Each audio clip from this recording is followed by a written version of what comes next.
Bonjour et bienvenue dans notre récit biblique. Aujourd'hui, nous plongeons dans l'histoire fascinante de Joseph, un homme de foi et de résilience. Prépare-toi à découvrir son parcours, ses épreuves et ses triomphes, qui nous inspirent encore aujourd'hui. Joseph est né à Padan-Aram, en Mésopotamie, de Rachel, la femme préférée de Jacob, qu'il avait longtemps attendue. Rachel était la fille de Laban, le frère de Rebecca, la mère de Jacob.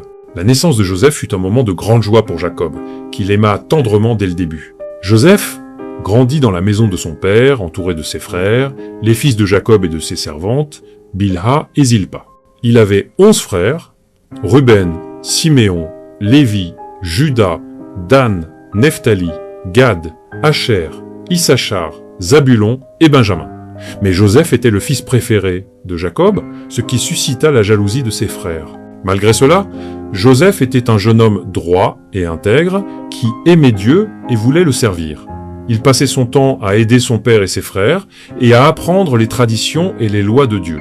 Un jour, Jacob envoya Joseph visiter ses frères qui étaient au champ pour garder les troupeaux. Vous êtes sur le club de l'Évangile TV et vous écoutez l'histoire fascinante de Joseph.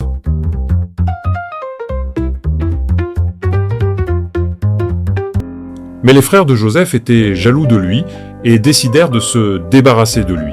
Ils le vendirent à des marchands d'esclaves qui l'emmenèrent en Égypte, loin de sa famille et de tout ce qu'il connaissait. En Égypte, Joseph fut acheté par Potiphar, un officier de Pharaon. Malgré les difficultés, Joseph se montra fidèle et honnête, et Potiphar le nomma responsable de sa maison. Mais la femme de Potiphar tenta de le séduire, et Joseph refusa. Elle l'accusa faussement d'avoir tenté de la séduire. Joseph a voulu me violer, qu'il soit mis en prison. Et Joseph fut emprisonné. En prison, Joseph fut injustement accusé et oublié. Mais il continua à faire confiance à Dieu et à chercher à comprendre son plan. Il interpréta les rêves de 2 fonctionnaires de Pharaon, et l'un d'eux fut libéré. Le fonctionnaire libéré parla de Joseph à Pharaon. Et Joseph fut appelé pour interpréter un rêve qui troublait Pharaon. Joseph interpréta le rêve et prédit une famine qui allait frapper l'Égypte. Pharaon fut impressionné par la sagesse de Joseph et le nomma gouverneur de l'Égypte. Joseph devint le 2e homme le plus puissant d'Égypte après Pharaon.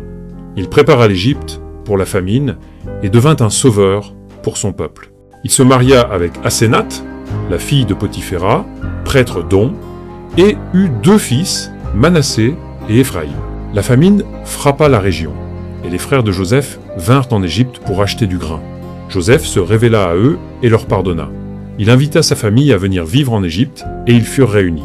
Jacob, le père de Joseph, vint en Égypte avec toute sa famille, et Joseph les installa dans la terre de Goshen. Joseph vécut en Égypte jusqu'à sa mort, à l'âge de 110 ans.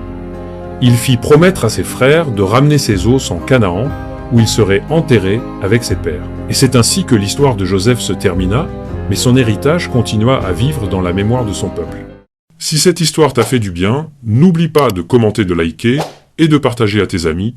N'oublie pas d'activer la cloche de notification pour recevoir en temps réel nos prochaines émissions. Merci, que Dieu te bénisse.